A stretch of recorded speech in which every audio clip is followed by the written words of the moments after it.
मुंबई विमानतळाजवळील निर्धारित उंचीपेक्षा अधिक उंचीच्या इमारतींवर काय कारवाई केली असा सवाल उपस्थित केला जातोय। न्यायालयाचे निर्देश 28 जुलैपर्यंतची मुदत देण्यात आलेली आहे। नवी मुंबई विमानतळ परिसरातील इमारतींच्या उंचीचे निकष शिथिल करा।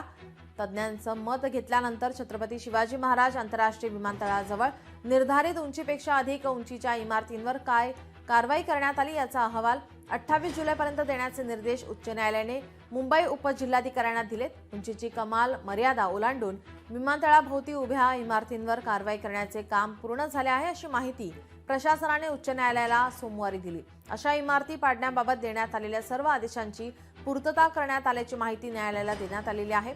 मुख्य न्यायमूर्ती सारंग आराध्य आणि न्यायमूर्ती संदीप मारणे यांच्या खंडपीठाने मुख्य याचिकेवर 28 जुलै रोजी सुनावणी ठेवत या प्रकरणातील अन्य सर्व याचिका निकाली काढल्या आहेत।